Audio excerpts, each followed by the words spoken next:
Swayam Prabha. Digital India. Educated India.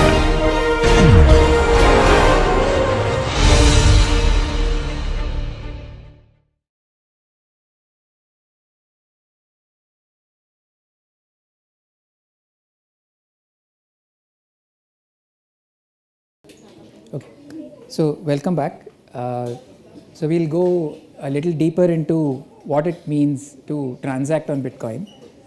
So let's look at Bitcoin transactions. So again, here is the payment workflow I showed you earlier. So Alice wants to pay Bob some coins. So Alice will request Bob's address. Bob will generate an address and he'll send the address to Alice using email or using a QR code. Then Alice will construct a transaction. She'll transmit it onto the Bitcoin network, and then Bob will keep querying for the transaction to appear on the Bitcoin network. So the way Bob queries for his transaction is that he will just enter his address into his wallet, and his wallet will do the querying. So he doesn't have to manually query. The wallet will automatically keep checking the Bitcoin network whether the transaction has appeared. Yeah, so just words for what I just said. I'll just skip that. So let's look at the what it means for to transact on the Bitcoin network. What is the format down to the bytes? So like I said before, the block has a block header and there is a number of transactions, list of transactions.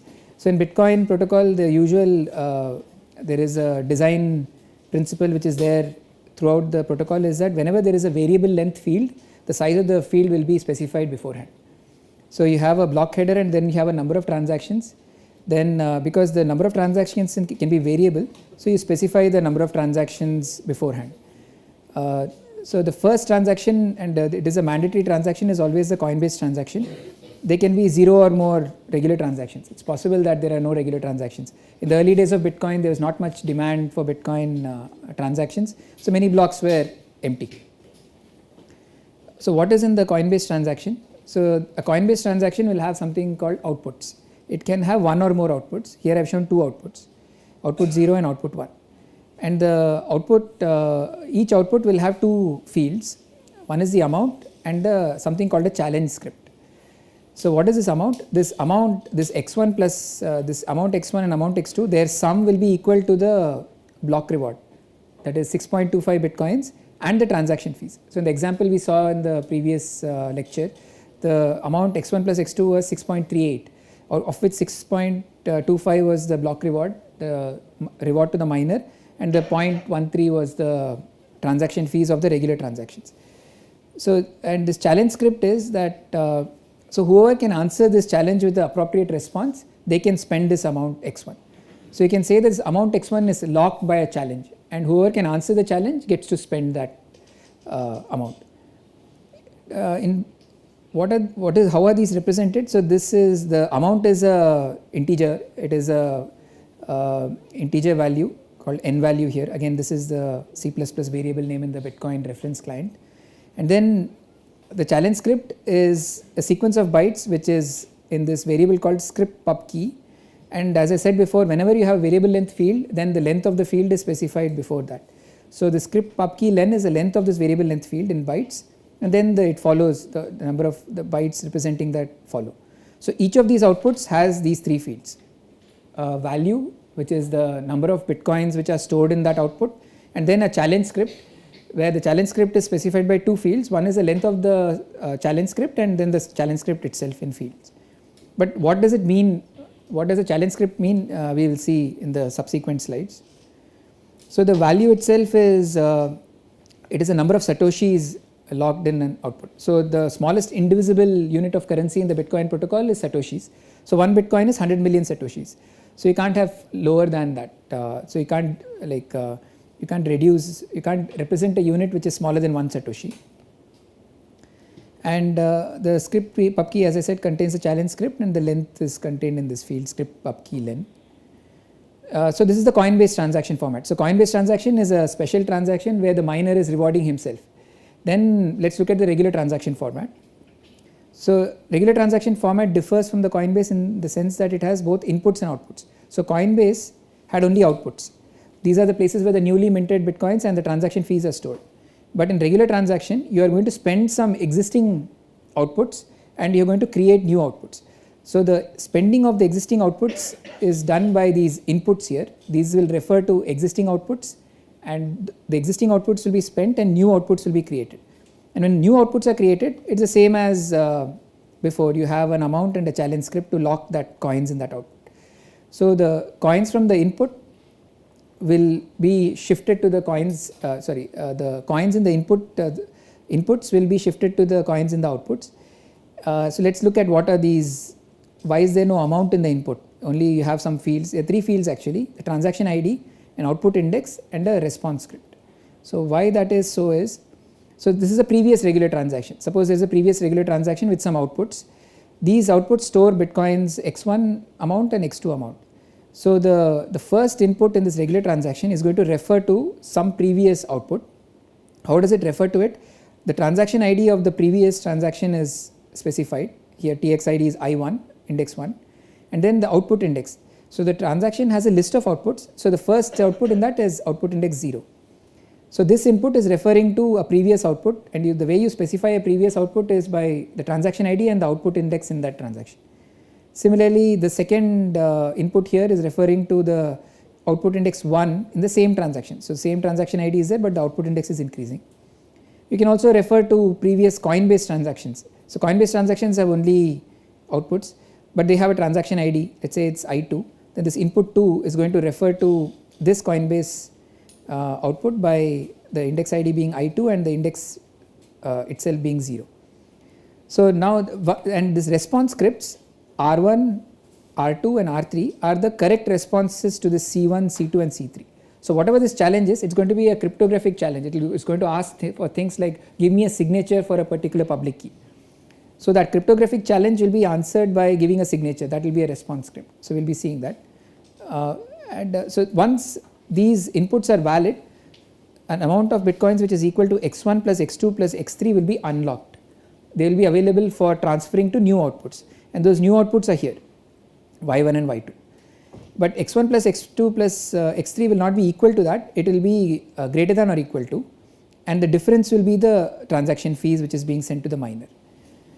I'll repeat that later. I'll come to the fees part a little later. The main thing is that x1 plus x2 plus x3 amount of bitcoins are unlocked by these 3 inputs, and an amount which is lower than that sum x1 plus x2 plus x3 can be transferred to these outputs here. So y1 plus y2 has to be less than or equal to x1 plus x2 plus x3. And the format of an input is, now we need a transaction ID, so that is a hash of the transaction. It is a double SHA-256 hash of the transaction itself. So it will be unique as long as the transactions are unique. And the n is the index, which is the output index. And then the response script, again variable length field, the script sig will be the response script itself. It's a variable length field, so the length of it is prefixed. And this n sequence you ignore for now. It is something called a time lock, so we'll ignore that for now.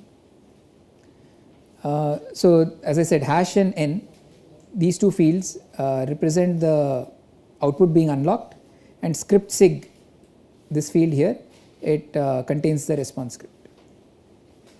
And the newly created outputs has the same format as before. You have an amount and a challenge. So amount is n value, and the challenge requires 2 fields, the length of the challenge script and the challenge script itself. So what is the transaction ID? It is a double SHA-256 hash of the transaction. So transaction is, it has a version number, then a number of inputs, then a bunch of inputs, then a number of outputs and a bunch of outputs. Again, because the number of outputs can be variable, you have to specify the number of outputs. Again, design principle once again.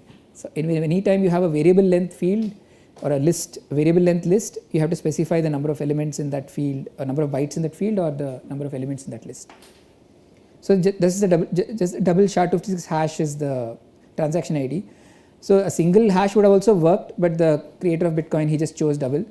Double hashing sometimes helps against things called length extension attacks, but in this context that may not be needed, but still Satoshi Nakamoto, he just chose double SHA-256 as the definition of the transaction ID.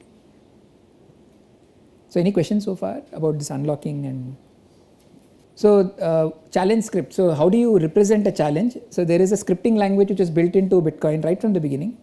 It's just called script. And it is there is an old language called Forth, and script is inspired by that. It's a stack based language, and it has 1 byte opcodes. So what's a stack based language? So the stack is used to store variables, and you have opcodes which will modify the state of the stack. Like op2 pushes the number 2 onto the stack, op3 pushes 3 onto the stack. Notice that this is the script. The first opcode is consumed and the state of the stack has changed to this is an empty stack and then number 2 at the top of the stack. Then op3 is pushing 3 onto the stack. Op add will pop the top 2 elements in the stack and push the sum onto the stack.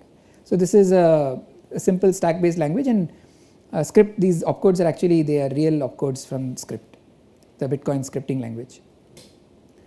So the idea is that you have an empty stack state, then you have a response script. The response script will execute first. This is also described in the scripting language. Then the response script will populate the state of the stack. Then the challenge script will execute, and then that will change the state of the stack. If the top element of the stack after the challenge script has executed evaluates to true, then the response is considered valid. An example of a response script can be that, let's say the challenge is asking for a signature for a public key, then the response can be just the signature, and then the challenge script will have the public key will check that the signature is correct. And if the signature is correct, there maybe there is a 1 which is pushed onto the top of the stack. If the signature is invalid, there is a 0 which is pushed onto the stack. So only the top element matters at the end of the challenge script execution. Let's look at, yeah. So in stack, top element is the below one. Yeah, question was, in the stack is the top element the big one, below one. So in my representation here, this is an illustration. So I'm using figuratively whatever is at the top of the stack to be the top element. So here is an example of a challenge script. So op hash 256 means hash the top element of the stack with the SHA-256 hash function. 0x20 in hexadecimal, in decimal is 32, the integer 32. That opcode corresponds to push 32 bytes onto the stack. Then push the next 32 bytes in the challenge script onto the stack. So this is that 32 bytes, and op equal will check for equality of the top 2 stack elements. So this is how the stack will work. So this is a challenge script. So a response is, let's say a response script is already executed and there is some stack element at the top of the stack x. Op hash 256, when this executes, the SHA-256 hash of that will be, so x will be replaced, it will be popped, and the hash of that will be pushed onto the stack. Then this s is a 32 byte string. This 0x20 in hexadecimal, which is 32 in decimal, will push s onto the stack. Then op equal will check that this hash of x is equal to s. If it is equal, it will push 1, or it will push, otherwise it will push 0. So what do you think is what do you think will make a 1 here? When will 1 show up here? When s is equal to h hash of. Yeah, when correct. So the answer is that when a 1 will show up when s is equal to h of x. So which means that when you have a challenge script, when suppose some bitcoins are locked with this challenge script, only the hash of some string is stored in the challenge script, and the response has to be the pre-image of that. And as I said, hash functions is difficult to invert, is easy to compute but difficult to invert. So in the challenge script has this hash s, then the person who wants to spend from the particular output has to give the pre-image of that hash. So he has to invert the hash function. And the only way he could do that is whether he would have actually, he knows x, he would have calculated h of x and then included that in the challenge script.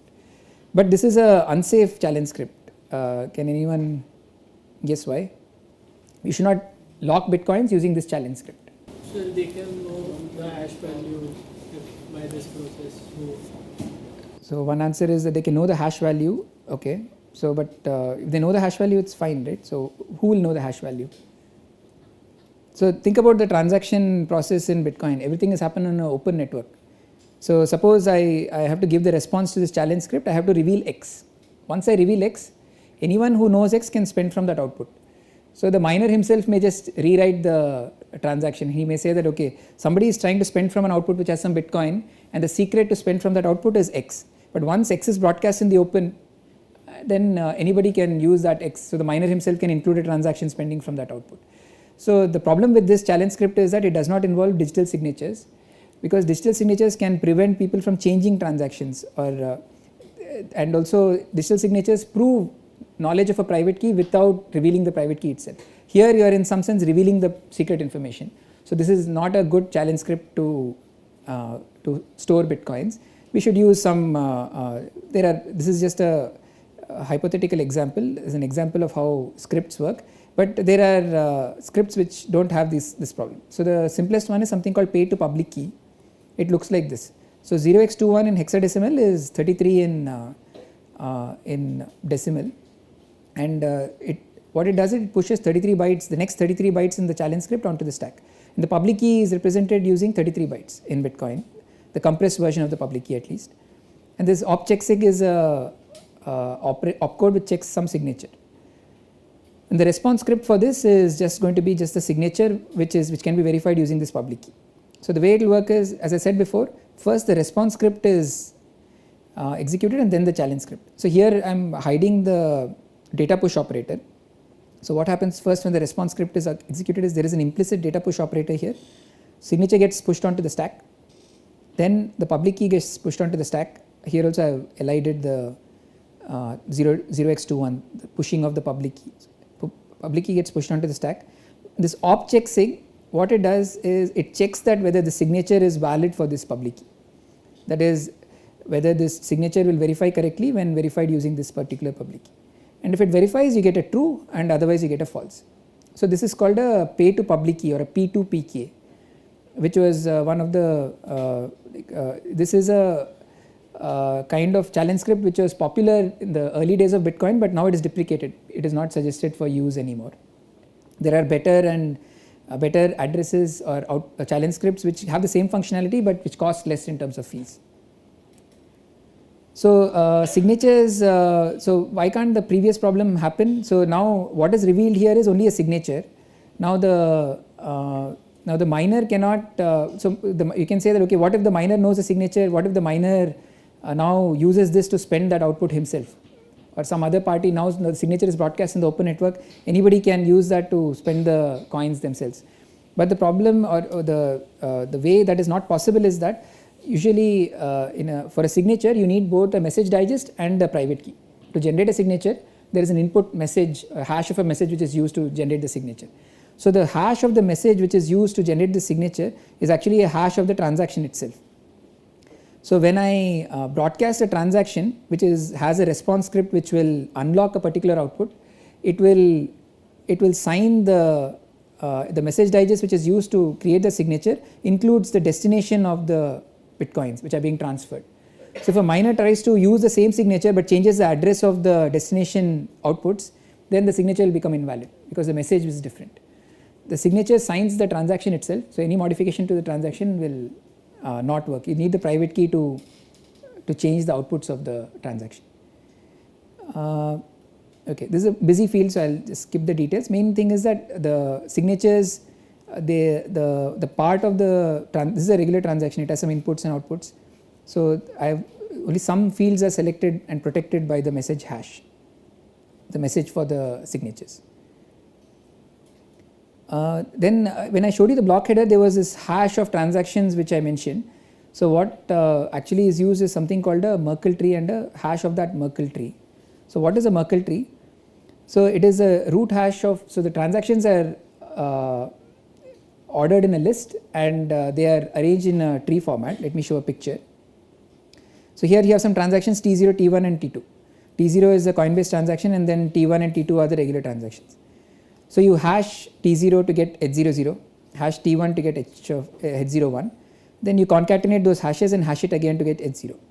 Here T2 is hashed to get H10. So in the Bitcoin protocol, for some reason when it is an unbalanced tree, so the number of leaves is not a power of 2, then you just use whatever hash is there, you just replicate it. So it's not necessary, but in the Bitcoin protocol this is how the root hash is calculated.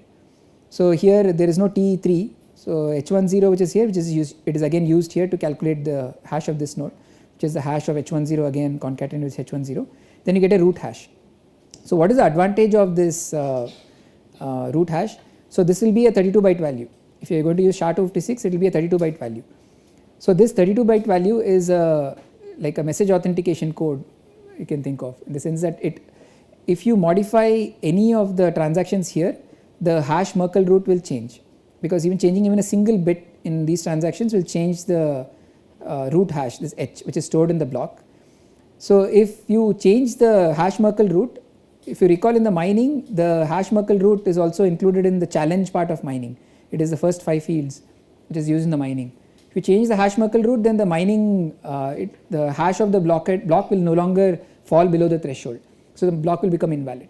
So changing any transaction invalidates the mining work which was done by the miner. So this is how the transactions in the block are protected. By having the Merkle root of the transaction list, you are protecting the transactions from tampering. But why not just a simple linear hash? Why not just hash all the transactions, just put them in a list, concatenate them and hash them? Why do we have to do this tree structure? So the tree structure is useful for proving existence of a transaction. So suppose I have a mobile wallet and I want to prove that I own a particular output. The output will be created in some transaction. I can give a Merkle root and I can give a path along this route. So I can just give a block header. The block header will have the hash of the Merkle tree. Using that hash of the Merkle tree, I can give like a path, basically siblings of this particular transaction or the hashes which are required to calculate this, the hash of this transaction. I can give something called a Merkle proof, and I can prove that I own an output without downloading the whole block. If I were to do a linear hash, then I'll have to present all the transactions data to prove that I own a particular output. But having this Merkle tree structure allows you to do it in a much more efficient way. So the key takeaways are that coin-based transactions have no inputs because the input is the Bitcoin protocol. New Bitcoins are created and also implicitly fees are given to the miner, and the outputs have challenge scripts. Regular transaction inputs unlock previous outputs, and outputs again have challenge scripts. And scripts are expressed in a stack-based language, and signatures prevent tampering of unconfirmed transactions. So once a transaction is confirmed, that is, it's included in the blockchain, then the mining process will prevent tampering, because once you're included in the blockchain, if you tamper with anything, then the mining hashes will not fall below the threshold, and you get tamper proofing there. But when the transaction is unconfirmed, when it's just floating around in the mempool, then signatures will prevent tampering. So I showed you some testnet addresses. So let's look at what is in a Bitcoin address. So what does it mean for it to be an address? So to receive Bitcoins, a challenge script needs to be specified, and Bitcoin addresses are actually encoding of challenge scripts. It looks like something like this, some 1E and so on, and you can always convert it into a QR code and share it like you share like your Paytm QR codes. So the Bitcoin payment workflow is that just a recap, merchant will share the address out of band using QR code or email or WhatsApp. Then the customer will transmit the transaction which pays that address. The merchant waits for the transaction to get enough confirmations before providing goods or service. Transaction confirmation means that the transaction, if the transaction gets included in a block, that's one confirmation. If that block has another block built on top of it, it's 2 confirmations, and so on. So what is this encoding here? So this is called base 58 encoding. So if I from base 58 encoding, if I bring it to hexadecimal, it looks like this. So what is this base 58 encoding? It's an alphanumeric representation of byte strings, which has some protection against human errors, human transcription, reading and writing. So from the 62 alphanumeric characters are uppercase letters are 26, lowercase letters are 26, and then 10 digit letters. So that is 62, 26 plus 26, 52 plus 10, 62.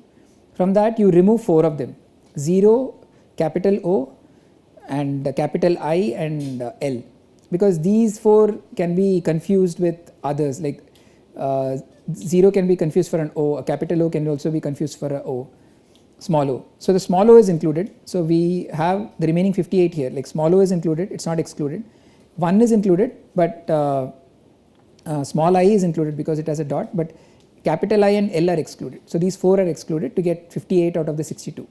And these are used to encode this hexadecimal strings, so that when you read this or you write this, you don't make transcription errors. Because if you make an error in writing, if you write a 0 as an O, then the coins may be sent to the wrong address. So to prevent transcription errors, this encoding is used, and it is not created for Bitcoin, it has been there before Bitcoin. So the way you do it is that you take a byte string, each leading 0 byte you encode as a 1, That's why this leading 0 is encoded as a 1. And then 2 hexadecimal zeros is 1 0 byte. So that's why only a single one, not two ones. And then you convert it into a very large integer base 256, because bytes are if you have a sequence of bytes bn to b0, then if you want to convert it into an integer, you have to use base 256, because a byte is 2 raised to 8 bits, 2 raised to 8, so 256. And then you convert it back to base 58. And then this base 58 is each of the digits in this base 58, there is a mapping. If the digit is 9, then you use A. If the digit is 13, then you use E. So this integer is from 0 to 57. So you convert it back to base 58, and then these digits you convert them in using these 58 alphanumeric characters. So that is the encoding behind the Bitcoin address format. Yeah, and let's look at this particular address is something called a pay to public key hash address, pay to public key hash. So what happens is the public key is hashed with a SHA-256, you get 32 byte output. Then you hash it again to get it using another hash function called RIPEMD160 to get 20 bytes. The reason for the hashing, or the reason for hashing it with this RIPEMD160 is that you want to reduce the 32 bytes to 20 bytes. But then you might ask that why are we hashing with SHA-256 then, why not just use this? We will come to this later. There is like a double protection which is happening here. There is some kind of protection which is achieved by having two hashes. We will come back to this point later. But the output here is 20 bytes. Then you will prefix something called a version byte. Then there is a checksum. So typically when I do some encoding, I may make some errors in writing the address. So we usually want to have some kind of error detection mechanism to figure out that some error has happened. So the error detection mechanism is that whatever the address is, you hash it twice with double SHA-256, you extract the first 4 bytes and you append it as this C4 is the first 4 bytes of this hash, you append it in the end. This is encoded as using base 58 encoding, and this becomes the address. So how does the checksum help? Suppose I make an error in writing this address down, then when I go back to the base 58, when I decode this, I can calculate the hash of this first part, which is this B and R, and check that first 4 bytes of that hash is equal to C4. If it is not equal, I would have detected an error. So it is an error detection mechanism to prevent against human errors. So why hash the public key? So that was what I was referring to earlier. So if you have a private key, it's very easy to get the public key. This typically, or in Bitcoin they use elliptic curves. So there is an operation called point addition on elliptic curves which goes from the private key to the public key. Private key is just an integer, 256-bit integer, you get the public key. But to go from the public key to the private key, if you want to reverse the process, you have to solve something called the elliptic curve discrete logarithm problem. So this is a hard problem for now. So it is hard in the sense that there are no known polynomial time algorithms. So even with the clusters of computers we have, we can't reverse even a single public key. That is, we can't go from public key to private key. But there are algorithms which can run on quantum computers which can break this problem. So I don't think quantum computers will become practical anytime soon, but there is no future guarantee. It may become practical. So, but hashing the public key gives you this extra protection. Okay, so so what happens is that, so the pay to public key address, if I had a pay to public key address which has only the public key without hashing, then just by solving the elliptic curve discrete logarithm problem, I will get the private key. But if I have a pay to public key hash address, which is the hashed version of the public key, not the public key in raw format, then I have to reverse RIPEMD160, then I have to reverse SHA-256, find the pre-image, and then only I will get the public key for which I can solve the elliptic curve discrete logarithm problem. So quantum computers cannot help with hash function reversing. Quantum computers, if they become practical, can solve the elliptic curve discrete logarithm problem. So these hash functions give this extra protection, but this protection is only from if you don't spend from the pay to public key address. Once you spend from it, then the public key has to be revealed. I will show in the next few slides how a pay to public key hash output is spent. So public key gets revealed. So this hash function protection is only if you have an address from which you have never spent. If you spend from that address, then it will become vulnerable to this. It will become something like this. You just need to solve the elliptic curve discrete log problem. Yeah. So if elliptic curve discrete logarithm problem becomes easy to solve, then the extra protection only is as long as the transaction, before the transaction is mined, if somebody can solve the ECDLP, then then you have this then this hashing will apply only if the transactions can be mined before the solver finishes, because in 10 minutes suppose the transaction is mined, once it is mined on the blockchain, then it has some, it can't be, then the money has already been transferred. But if you can solve the ECDLP before the transaction is mined onto the blockchain, then you can steal the money when the transaction is still in the memory pool. So how does this transaction look? So this is the challenge script. It looks long. Let's look at the like how I will go over each of these opcodes. So op dupe is, it duplicates the top element of the stack. Op hash 160 is the double hash of SHA-256 and RIPE-MD 160, and this has the 20 byte hash of the public key, and equal verify and op check sig will come to later. So when you have a pay to public key hash address in your QR code, you will do the decoding, you will throw away the last 4 bytes, and these the address prefix byte is also discarded, and you just get the hash of the public key. So this is your challenge script. And the reason we need to this process needs to be easy is that the merchant will share only the pay to public key hash address. The person who is sending the merchant money, they have to create a output which has this challenge script. So they need to be able to get this public key hash out of the address. So these are like easy steps, so they can definitely get this. And the response script is now the challenge script only has the public key hash, not the public key itself. So you have to now present the public key. It will be checked that the public key hash of this matches whatever is in the challenge script, and only then the signature is checked. So the checking happens like this. So you have an empty stack state. First the response script is executed. So signature is loaded onto the stack, then the public key is loaded onto the stack. Op dupe will duplicate the public key. So there is 2 copies onto the stack, that is the top element is duplicated, so you have 2 copies of the public key. Op hash 160 will pop the top element and put its hash on the top of the stack, and then the public key hash is pushed onto the stack. Then this op equal verify will verify that the hash which is calculated equals the hash which was in the challenge script. So challenge script has a hash, and we calculated a hash from the public key which was presented in the response script. So these two are checked for equality. If they are equal, then the process continues. If it is not equal, the script execution will stop with a false element at the top of the stack. Let's suppose they are equal. Then the top 2 elements are popped and they are removed. Then the op check sig is as before. The public key is checked for the signature is checked for this particular public key, and if it is valid, then true gets pushed, otherwise false gets pushed.